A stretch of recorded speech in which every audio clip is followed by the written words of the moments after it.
Salut à tous, on est le mardi 28 novembre et bienvenue dans C'est quoi l'info? Regardez ces images, ça vient de se passer.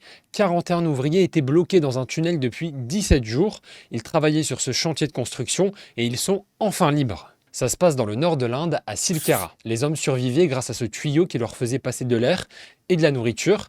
La famille des ouvriers bloqués avait pu les voir la semaine dernière parce qu'une caméra a pu passer dans ce tuyau. L'opération de sauvetage a été très compliquée pour les autorités. 3 personnes se sont relayées pour creuser, évacuer les débris à la main et sortir les pierres dans un chariot. Donc c'est un grand soulagement pour leurs proches. La fin du calvaire pour ces 3 ados franco-israéliens. Ils ont été libérés hier par le Hamas. Erez, sa sœur Sahar et Eitan sont libres. Un énorme soulagement pour les familles après 52 jours en tant qu'otage. On voit ici la mère d'Eitan. Elle peut enfin serrer son fils dans ses bras. Eitan a 12 ans et il a été kidnappé le 7 octobre à Niroz, en Israël, lors de l'attaque terroriste du Hamas dans le pays. Le soulagement aussi pour les familles d'Erez et Sahar, ses frères et sœurs de 12 et 16 ans, ont, comme Eitan, été kidnappés à Niroz. Mais s'ils sont libres, leur père, Ofer, lui, n'est pas libre. Depuis vendredi, 69 otages ont retrouvé leur liberté en échange de 33 prisonniers palestiniens qui sont eux aussi libres. Ces échanges sont possibles grâce à la trêve qui a été prolongée jusqu'à jeudi. Des rhinocéros qui attaquent les hommes. Les images sont étonnantes, je vous explique. Le retour de rhinocéros au Népal, ils étaient moins de 100 dans les années 60 et maintenant lors du dernier recensement en 2021, ils étaient 752. C'est un retour inespéré pour ces bêtes impressionnantes. Il faut dire que le pays a mis les moyens aussi pour protéger et lutter contre le braconnage. Le braconnage, c'est chasser alors que c'est interdit et les rhinocéros en sont victimes. Ils sont tués pour leurs cornes. Ces cornes valent des dizaines de milliers d'euros et elles peuvent servir de médicaments. Face à ça, le gouvernement a mis en place des patrouilles pour lutter contre ça.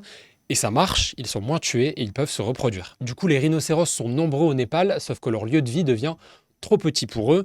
On les voit dans les villes se balader en pleine rue, croiser les passants et parfois charger les passants. Et là-bas, ça ne les étonne même plus de les voir dans les rues. On en voit passer presque tous les jours. On reste à distance. Ça peut parfois tourner au drame. Des personnes ont perdu la vie dans le pays après avoir été chargées par des rhinocéros. Je vous en parlais hier dans C'est quoi l'info, l'extrême droite violente était samedi à Romans-sur-Isère. Ils voulaient venger la mort de Thomas, l'ado de 16 ans, poignardé lors d'un bal en agressant les habitants. Ils sont venus avec des battes de baseball et ça a dégénéré. Les sanctions tombent après ces violences. 6 personnes ont été condamnées à des peines de 6 à 10 mois de prison ferme. La prison ferme, ça veut dire qu'ils sont obligés d'aller en prison. De samedi à aujourd'hui, mardi, la décision a été très rapide parce qu'ils sont passés en comparution immédiate. La comparution immédiate, c'est une procédure rapide qui permet à la justice de faire juger une personne tout de suite après sa garde à vue, c'est-à-dire après son interpellation. Le sol s'ouvrait sous leurs pieds, une population évacuée. La ville de Grindavik en Islande s'attendait à l'éruption d'un volcan. A priori, ça n'aura pas lieu tout de suite. Les 3700 habitants de la ville sont en partie soulagés. Ils avaient été évacués par les autorités. Le magma était jusqu'à 800 mètres sous la terre. Une fissure de 15 km laissait penser que le volcan allait sortir de terre. Mais les autorités l'ont annoncé, la pression sismique est bien redescendue dans la zone. Ça veut dire que le sol bouge beaucoup moins. Donc ils ont décidé de descendre le niveau d'alerte. Le risque d'une éruption s'éloigne.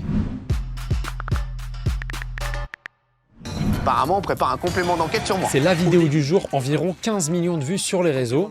Les premières images du complément d'enquête sur Cyril Hanouna. Les révélations sont annoncées sur l'animateur producteur de Touche pas à mon poste. Ça se passe jeudi à 23 h sur France 2 et on vous en reparlera dans C'est quoi l'info. Merci beaucoup d'avoir regardé la vidéo jusqu'au bout. On se retrouve demain pour un nouveau C'est quoi l'info. En attendant, on est sur YouTube, Snapchat, TikTok, on est aussi sur franceinfo.fr et sur France Info Canal 27. Moi, je vous dis à très vite. Salut, salut!